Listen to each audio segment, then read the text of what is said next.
Students, good afternoon all of you. कैसे हैं आप सब? आज हम एक नए टॉपिक के साथ प्राचीन भारतीय इतिहास के एक नए टॉपिक के साथ उपस्थित हुए हैं। तो आज आप लोग मध्य पाषाण काल के विषय में देखेंगे।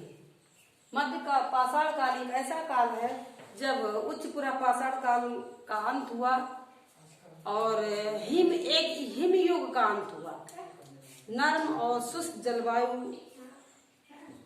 परिवर्तित हुई तो मानव ने इधर उधर अपना खोज करना, जहाँ पर ज्यादा मौसम थोड़ा बिगड़ा हुआ था, खराब था, और जब नम और शुष्क जलवायु आई तो पेड़ पौधे जीव जंतुओं में भी परिवर्तन हुआ। तो इसके साथ ही नए युग का शुरुआत हुआ। तो ये मध्य पाषाण काल 10,000 ईसा पूर्व पर समाप्त हो जाता है। 40,000 ईसा पूर्व से शुरू होता है, 10,000 ईसा पूर्व पर हमारा ये मध्य पाषाण काल शुरू होता है। मध्य पाषाण काल के विषय में सबसे पहले जानकारी जो है 1867 ईसा पूर्व में C.L. कार्लाइल ने दी है। इस C.L.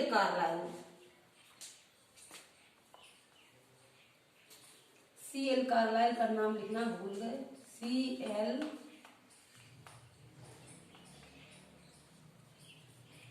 कार्लाइल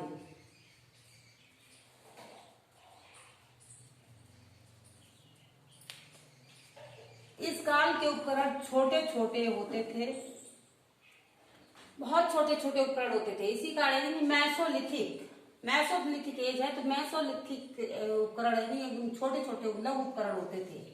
लघु पाषाण उपकरण तथा मध्य पाषाण काल की खोज विंध्य क्षेत्र में जो है 1867 में की थी। तो विंध्य क्षेत्र में लघु पाषाण उपकरण और मध्य पाषाण काल की खोज C.L. कार्लाइल द्वारा की गई थी। इसकी विशेषताएं कहाँ है? मध्य पाषाण काल हो या कोई भी काल हो तो सबसे पहले इसकी विशेषताओं के विषय में जानकारी होना चाहिए। तो इसके विशेष मध्य पाषाण काल में क्या क्या विशेषताएं थी? तो सबसे पहले मानव ने पशुपालन की शुरुआत कर दी थी, यानी पशुपालन की शुरुआत मध्य पाषाण काल में हो गई थी। क्योंकि निम्न पुरा पाषाण काल में मानव पशुओं को देख करके उनको तुरंत मारता था, शिकार करता था और उनको खा जाता था। क्योंकि उस समय मानव क्या था? खाद्य संग्राहक था, केवल वो उपभोक्ता था, उत्पादक नहीं था। अब क्या था? मानव जो है पशु पालन करने लगा। मानव द्वारा पाला गया पहला पशु जो था ये कुत्ता था। मानव द्वारा प्रश्न पूछा जाता है कि मानव द्वारा पाला गया पहला पशु कौन सा था? तो मानव द्वारा पाला गया पहला पशु कुत्ता था। और पशुपालन की शुरुआत किस काल में हुई? तो ये मध्य पाषाण काल में हुई थी। तो मध्य पाषाण काल के उपकरण कैसे होते थे? छोटे छोटे नुकीले औजार मिले हैं। स्थल कौन कौन से थे? पशुपालन का पहला साक्ष्य यानी स्थल कौन कौन से थे? पहला साक्ष्य जो है पशुपालन का ये बागौर राजस्थान में मिला है। बागौर राजस्थान में पड़ता है। तो यहाँ से प्रथम साक्ष्य पशुपालन का प्रथम साक्ष्य बागौर में मिला है। दूसरा साक्ष्य आदमगढ़, ये आदमगढ़ मध्य प्रदेश में है। तो दूसरा साक्ष्य पशुपालन का मध्य प्रदेश में मिला है। और मध्य पाषाण काल के लघु उपकरण कैसे थे? कितने बड़े बड़े होते थे? तो आधे इंच से पौन इंच के लगभग, आधे इंच से पौन इंच के बराबर होते थे। तो इनमें कौन कौन से उपकरण थे? कुंठित जो मुड़े हुए, टेढ़े मेढ़े जो ब्लेड होते थे, एक छिद्रक, स्क्रेपर, ब्यूरिन और बेदक, एक चांद्रिक कैसा उपकरण था? ये हाशिए जैसा होता है, आधा चंद्रमा जिसे बोलते हैं, उसी प्रकार का एक चांद्रिक उपकरण होता था। तो कौन कौन से पूछे जाते हैं? प्रश्न पूछा जाता है कि मध्य पाषाण काल के कुंठित या टेढ़े ब्लेड या छिद्रक, स्क्रेपर, ब्यूरिन, बेदक, ये उपकरण किस काल के हैं? तो ये मध्य पाषाण काल के उपकरण हैं। जिस निम्न पुरा पाषाण काल में आपको बताया था आप लोगों को कि हैंडेक्स यानी हस्त कुठार, चापर, चापिंग, टेबल उपकरण, इस प्रकार के उपकरण थे। और मध्य पाषाण काल में टेढ़े ब्लेड, छिद्रक, स्क्रेपर, ब्यूरिन, बेदक, चांद्रिक, इस प्रकार के उपकरण प्राप्त हुए हैं। भारत में सर्वप्रथम मानव अस्थिपंजर, तो ये पूछा जाता है कि सर्वप्रथम मानव अस्थिपंजर किस काल में मिला है? तो ये मध्य पाषाण काल में प्राप्त होने लगे थे। क्योंकि इससे पहले निम्न पुरा पाषाण काल में निम्न पुरा पाषाण काल में क्या था, अस्थिपंजर नहीं मिले क्योंकि समाधान का कोई साक्ष्य नहीं मिला। निम्न पुरा पाषाण काल में मानो जब यानी मनुष्य की मृत्यु हो जाती थी तो उस समय क्या था, उस शव को खुला ही छोड़ दिया जाता था, खुले वो नष्ट हो जाते थे, उनको जानवर वगैरह सब खा जाते थे और वहीं पर उनके अस्थि पंजर सब नष्ट हो जाते थे। अब क्या था, मध्य पाषाण काल में समाधान के जब साक्ष्य मिले हैं तो मानव भारत में सर्वप्रथम मानव अस्थि पंजर मध्यकाल से ही प्राप्त होने लगे थे। राजस्थान के बागौर में प्रश्न पूछा जाता है कि बागौर का उत्खनन किसने करवाया। राजस्थान में जो बागौर पड़ता है उसका उत्खनन किसने करवाया, उसकी खोज किसने की, खुदाई किसने करवाई, तो B.N. मिश्र। ये हमारे इतिहासकार हैं, उत्खनन शोधकर्ता B.N. मिश्र, ये पुरातत्व विभाग के थे, तो B.N. मिश्र ने ये उत्खनन करवाया था। बागौर में पाषाण उपकरण के अतिरिक्त जो है लौह उपकरण भी प्राप्त हुए हैं। पूछा जाता है प्रश्न कि मध्य पाषाण काल में पत्थर के भी औजार मिले हैं और लोहे के भी औजार कुछ प्राप्त हुए हैं। तो ये कहाँ से प्राप्त हुए लोहे के उपकरण? वैसे लौह काल तो हमारा वैदिक से आता है, वैदिक काल से, लेकिन लौह उपकरण कुछ जो प्राप्त हुए हैं तो ये हमारे पाषाण काल में प्राप्त हुए हैं, प्रागैतिहासिक काल में। तो ये कब प्राप्त हुए? बागौर से, यानी मध्य पाषाण काल में बागौर से लौह उपकरण मिले हैं। मध्य पाषाण काल के उपकरण किस प्रकार थे, किसके बने होते थे? जैसे निम्न पुरा पाषाण काल, उच्च पुरा पाषाण काल, जो मध्य पुरा पाषाण काल था, पुरा पाषाण काल के उपकरण जो थे वो किससे बने होते थे? क्वार्टजाइट पत्थर से। तो इसी प्रकार ये मध्य पाषाण काल के उपकरण कैल्सेडोनी, चर्ट और जैस्पर, ये पत्थर होते थे, पत्थरों का एक प्रकार है। कैल्सेडोनी, चर्ट और जैस्पर पत्थर के बने हुए प्राप्त हुए हैं। सबसे ज्यादा मानव कंकाल कहाँ से प्राप्त हुए? प्रश्न पूछा जाता है सबसे ज्यादा मानव कंकाल कहाँ से प्राप्त हुए? तो ये इलाहाबाद के लेखैया से मिले हैं। सबसे ज्यादा नर कंकाल जो है इलाहाबाद में लेखैया जो पड़ता है, लेखैया से मिले हैं। अब ये प्रश्न पूछा जाता है कि मृदभांड तो हमारे नव पाषाण काल में आते हैं, लेकिन मध्य पाषाण काल में भी कुछ मृदभांड प्राप्त हुए हैं। मिट्टी के बने हुए घड़े, कटोरे, मटके वगैरह जो मिले हैं तो ये नवपाषाण काल के उपकरण थे। तो अब पूछा जाता है प्रश्न कि मध्य पाषाण काल में कुछ मृदभांड जो प्राप्त हुए, मृदभांड मध्य पाषाण काल से शुरुआत हो गई थी, तो मध्य पाषाण काल में मृदभांड कहाँ से मिले हैं? तो ये मृदभांड जो है हमारे चौपानी मांडू एक स्थान है, वहां से मृदभांड प्राप्त हुए हैं। अब ये प्रश्न पूछा जाता है कि गर्भ स्तंभ से युद्ध का साक्ष्य, प्रथम युद्ध का साक्ष्य कहाँ से मिला है? प्रथम युद्ध का साक्ष्य सराय नाहर राय, प्रतापगढ़ में पड़ता है, उत्तर प्रदेश प्रतापगढ़ में पड़ता है सराय नाहर राय। यहाँ से स्तंभ गर्भ से युद्ध का प्रथम साक्ष्य मिला है। और मानव की हड्डियां कहाँ से मिली? हमने बताया अभी कि समाधान की प्रक्रिया जो शुरू हो गई थी तो वहीं से, यानी सराय नाहर राय से ही मानव की हड्डियां भी मिली हैं, क्योंकि युद्ध जब हुआ होगा वहां पर तो मनुष्यों की कुछ मृत्यु हुई होगी, उनकी हत्या हुई होगी, तो हड्डियां वहां से प्राप्त हुई। अब युगल समाधान, 14 युगल समाधान कहाँ से मिले हैं? तो मैदहा से 14 युगल समाधान मिले हैं। और मृग सींग का छल्ला मैदहा से प्राप्त हुआ। प्रश्न आता है, प्रश्न अक्सर यूपीएससी और यूपीपीसी पूछता है कि मानव की हड्डियां कहाँ से मिली हैं? तो सराय नाहर राय से, 14 युगल समाधान और 8 गर्त चूल्हे, ये कहाँ से प्राप्त हुए? तो ये मैदहा, ये बेलन घाटी में इलाहाबाद में पड़ता है, मैदहा प्रतापगढ़ में।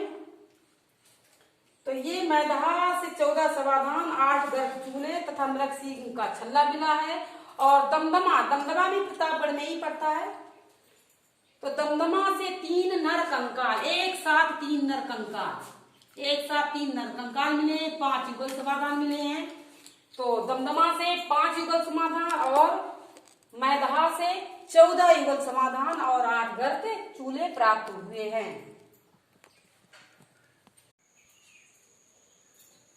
मध्य पाषाण के काल के बाद नवपाषाण काल आता है। नवपाषाण काल का टाइम पीरियड है 4000 ईसा पूर्व से 1000 ईसा पूर्व तक। तो नवपाषाण काल मौसम में, जलवायु में परिवर्तन हुआ तो धीरे धीरे मानव ने विकास करना, तकनीकी विकास करना भी शुरू कर दिया और पशु पालन करने लगा, कृषि कार्य करने लगा, यानी खेती करने लगा। वो अनाज वगैरह जो है उनका उत्पादन करने लगा। बकरियां, भेड़, बैल, गाय, इन जानवरों का वो पालन करने लगा, इसे पालने लगा और वो स्थायी निवासी जो है उस काल में बन गया। मनुष्य जो था वो स्थायी निवासी बन गया। आवागमन के संचार के लिए नहीं, संचार का माध्यम भी शुरू हो गया, क्योंकि 4500 ईसा पूर्व में पहिए का आविष्कार हुआ और वो अग्नि से भी, यानी अग्नि का प्रयोग भी करने लगा। वो जानने लगा कि अग्नि का प्रयोग किसके लिए हम कर सकते हैं। वो खाना पकाने में और मांस को भूनने में, यानी अब वो मांस को भून कर खाने लगा। पहले क्या था, मानव जो था वो कच्चा मांस खाता था। तो नवपाषाण काल शब्द का प्रयोग सबसे पहले सर जॉन लुबाक, हमारे ये इतिहासकार थे सर जॉन लुबाक ने नवपाषाण काल का, यानी नवपाषाण काल शब्द का प्रयोग सबसे पहले सर जॉन लुबाक ने अपनी पुस्तक प्री हिस्टोरिया टाइम में किया है। इस शब्द का प्रयोग किया है। भारतीय उपमहाद्वीप में नवपाषाणी बस्ती कहाँ थी? भारतीय उपमहाद्वीप में पाकिस्तान का बलूचिस्तान, अफगानिस्तान जो वर्तमान समय का है वो पहले भारतीय उपमहाद्वीप में आता था। तो भारतीय उपमहाद्वीप में नवपाषाणी बस्ती जो है ये मेहरगढ़ है। मेहरगढ़ पाकिस्तान के बलूचिस्तान प्रांत में स्थित है, मेहरगढ़। और बुरजोम में जो भारत में कश्मीर पड़ता है, कश्मीर में बुरजोम कश्मीर में पड़ता है। और इस बुरजोम की खोज जो है 1935 ईस्वी में डी टेरा तथा पीटरसन ने की, मतलब खोज भी की और इसकी बुरजोम की खुदाई भी करवाई। खुदाई में क्या मिला? गर्त निवास। गर्त निवास का मतलब मकान जो होते थे वो गहराई में, गड्ढों में होते थे, यानी गड्ढों में घर मिले हैं बुरजोम से। बुर्ज का मतलब होता है गर्त, और एक बुर्ज का मतलब होता है वृक्ष भी होता है। तो बुरजोम का मतलब से गर्त निवास मिले। मानव के साथ, जब मानव मर, यानी किसी भी व्यक्ति की मृत्यु हो जाती थी, वो पालतू कुत्ते, उस व्यक्ति के साथ जो है पालतू कुत्ते को भी उसके साथ दफना दिया जाता था। अन्य वस्तुएं जो आवश्यक होती थी उसके साथ साथ कुत्ते को भी उसके साथ ही दफना दिया जाता था। तो इस प्रकार मानव के साथ पालतू कुत्ते का साक्ष्य कहाँ से प्राप्त हुआ है? तो ये बुरजोम से प्राप्त हुआ, बुरजोम कश्मीर से। ऐसा साक्ष्य, यानी मानव के साथ कुत्ते को दफनाने का साक्ष्य भारत में कहीं और नहीं मिलता है, केवल ये कश्मीर के बुरजोम में ही प्राप्त होता है। और कश्मीर में ही एक स्थान है गुफकराल। गुफकराल का अर्थ है कुम्हार की गुफा। गुफकराल का मतलब कुम्हार की गुफा है।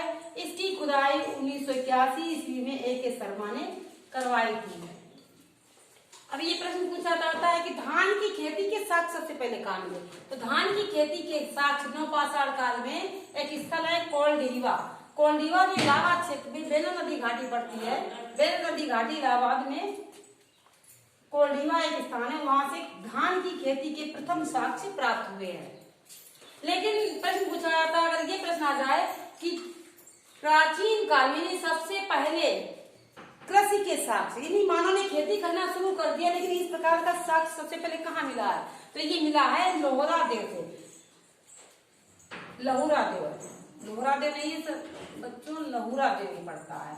लहुरा देव जो उत्तर प्रदेश के संत कबीर नगर डिस्ट्रिक्ट में पड़ता है, उत्तर प्रदेश के संत कबीर नगर डिस्ट्रिक्ट में ये लहुरा देव पड़ता। तो यहाँ से सबसे पहले खेती के साक्ष्य जो प्राप्त हुए हैं। और फिर दूसरा साक्ष्य मेहरगढ़ पाकिस्तान के बलूचिस्तान में जो पड़ता है वहां से प्राप्त हुए। लेकिन सबसे पहले लहुरा देव में 8000 ईसा पूर्व में और मेहरगढ़ में 7500 ईसा पूर्व में प्रथम कृषि के साक्ष्य प्राप्त हुए हैं। तो सबसे पहले अगर प्रश्न में एक लहुरा देव ऑप्शन हो तो सबसे पहले लहुरा देव टिक करना। अगर लहुरा देव नहीं है तो मेहरगढ़ है तो मेहरगढ़ को टिक कर देना, क्योंकि दूसरा साक्ष्य जो है मेहरगढ़ से प्राप्त हुआ है। कि वर्तमान जो खोज हुई, वर्तमान खुदाई में लहुरा देव आ गई, वर्तमान परिप्रेक्ष्य में लहुरा देव आया है। नहीं तो इससे पहले जो क्या था तो मेहरगढ़ ही मालूम होता था कि मेहरगढ़ से ही प्रथम कृषि के साक्ष्य प्राप्त हुए हैं।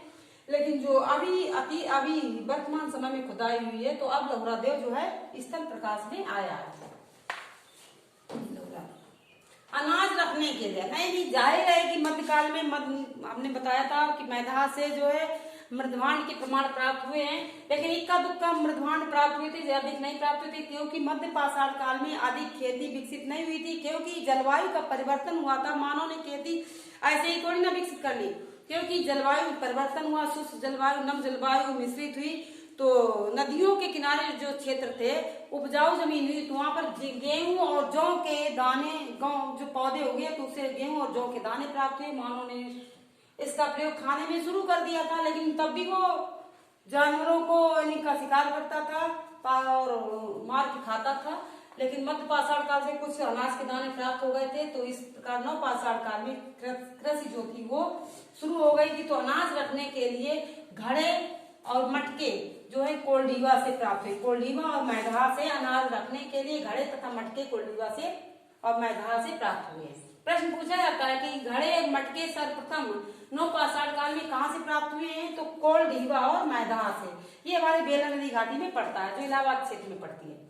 नव पाषाण कालीन उपकरण कैसे बने होते, जिस प्रकार पूरा पाषाण काल के उपकरण जो है क्वार्टजाइट पत्थर के थे, और मध्य पाषाण काल के उपकरण जैस्पर, चर्ट और काल्सोडोनी पत्थर के बने होते थे। उसी प्रकार नव पाषाण कालीन उपकरण जो थे गहरे हरे टेप के बने होते थे। अब इसके लक्षण देखो क्या है। लक्षण के मानव उत्पादक भी हो गया, यानी मानव उपभोक्ता के साथ साथ उत्पादक हो गया था। मानव अब कृषि कार्य करने लगा था, पशुपालन करने लगा था, खेती की शुरुआत हो गई थी। इसलिए मानव क्या था, केवल खाता ही नहीं था, खाद्य संग्राहक ही नहीं था, वो उत्पादक भी हो गया था। अब वो स्थायी निवासी हो गया था, क्योंकि वो अपने घर बनाने लगा, खेती करने लगा, तो जाहिर है कि घर को बनाएगा ही रहने के लिए। तो अब क्या था, वो एक जगह स्थायी निवासी हो गया, एक जगह वो बस गया। और उसी समय 4500 ईसा पूर्व में पहिए का आविष्कार हो गया। 5000 ईसा पूर्व में 4500 ईसा पूर्व से पहले क्या था, हाथ से बर्तन बनाए जाते थे। चाक का आविष्कार नहीं हुआ था, पहिए का आविष्कार नहीं हुआ था, न चाक का आविष्कार हुआ था। तो अब पहिए का आविष्कार हो गया। अब वो वस्त्रों का उत्पादन करने लगा। जाहिर है खेती जब शुरुआत हो गई तो उसने कपास का भी उत्पादन किया होगा, तो कपास से रुई जब प्राप्त हुई होगी तो धीरे धीरे तकनीकी आई, टेक्निकल रूप से विकसित हो गया और वस्त्रों का उत्पादन करने लगा। चित्रकला का विकास हुआ, क्योंकि भीमबेटका से तीनों काल की चित्रकारी के प्रमाण मिले हैं। अग्नि का प्रयोग करने लगा, यानी अनाज भोजन को पकाने में वो अग्नि का प्रयोग करने लगा। बर्तन को रंगने लगा, वो अब चित्र बनाना वो सीख गया था। मटकों पर, मृदभांडों पर वो कलर करने लगा और चित्र बनाने लगा। गुप्त कराल एक स्थान है, वहां से सिलबट्टे तथा हड्डी की सुइयां मिली हैं। गुप्त कराल जो अभी बताया तस्वीर में पड़ता है, कुमार की गुफा, तो वहां से सिलबट्टा अनाज को पीसने के लिए, अनाज के दानों को पीसने के लिए सिलबट्टे की जरूरत पड़ी, तो वहां से सिलबट्टे मिले और हड्डी की सुइयां मिली। जाहिर है जो वस्त्र का उत्पादन करने लगा, क्योंकि सूती वस्त्र के साक्ष्य देवासा जो महाराष्ट्र में पड़ता है वहां से मिले हैं। तो अब सुइयों का प्रयोग भी करेगा, जब वस्त्र कैसे सिलेगा, तो सुइयों, हड्डी की सुइयां जो है ये गुप्त कराल से प्राप्त हुई हैं। अतरंजी खेड़ा से लोहे के साक्ष्य प्राप्त हुए हैं। नव पाषाण काल से, मध्य पाषाण काल से भी बताया था, मैदाहा से लोहे के उपकरण प्राप्त हुए थे। तो वहां नव पाषाण काल में लोहा कहाँ से प्राप्त हुआ, अतरंजी खेड़ा से। कपड़े की छपाई के अवशेष कहाँ से मिले हैं, क्योंकि कपड़े का उत्पादन होने लगा था तो रंगने लगा। जाहिर है मनुष्य जो है कपड़े प्रिंट करने लगा, रंगने लगा, उन पे अलंकृत कपड़े पहनने लगा, तो कपड़े की छपाई के अवशेष जो है अतरंजी खेड़ा से मिले हैं। भीमबेटका से चित्रकारी के प्रमाण मिले, पहले ही बता चुके। तीनों काल के चित्रकारी के प्रमाण कहाँ से मिले, भीमबेटका से। होमो सेपियंस मानव की गुफा मिली है। मानव की गुफा कहाँ से मिली है, भीमबेटका जो मध्य प्रदेश में पड़ता है, रायसेन डिस्ट्रिक्ट में, वहां से मिली। स्त्री प्रसव का चित्र कहाँ से मिला, ये प्रश्न आता है। ये बहुत कम आपको कहीं प्राप्त होगा, ये दुर्लभ है कि बुक्स में बहुत कम किताबों में दिया हुआ है कि स्त्री प्रसव पीड़ा का चित्र कहाँ से प्राप्त हुआ है। तो प्रसव पीड़ा का चित्र, स्त्री प्रसव पीड़ा का चित्र जो है ये भीमबेटका से मिला है। नेवासा से सूती कपड़े के साक्ष्य मिले हैं। ये महत्वपूर्ण पॉइंट हैं, ध्यान से लिखना और ध्यान से सुनना। ये नेवासा से सूती कपड़े के साक्ष्य कहाँ से मिले, नेवासा से मिले हैं। और हड्डी के उपकरण, चिरान जो बिहार में हमारे पड़ता है, चिरान से हड्डी के उपकरण मिले हैं। लहुरा देश हम बता चुके हैं, प्रथम कृषि के साक्ष्य मिले। मेहरगढ़ से द्वितीय कृषि के साक्ष्य मिले हैं। भूरजोम से गर्त निवास मिले। लेकिन जंगली गन्ना कहाँ से मिला, जंगली गन्ना हस्तिनापुर से जंगली गन्ना मिला है। और इनाम मात्र देवी की प्रतिमा कहाँ से प्राप्त हुई है? ये इनाम गांव से, ये हमारे महाराष्ट्र में पड़ता है, वहां से मात्र देवी की प्रतिमा प्राप्त हुई है। बच्चों आज के लिए इतना ही काफी है, और ध्यान से पढ़ना, चाहो तो स्क्रीनशॉट ले लो। और इसके बाद बच्चों देखने के लिए बहुत बहुत धन्यवाद, आप बहुत बहुत बधाई हो।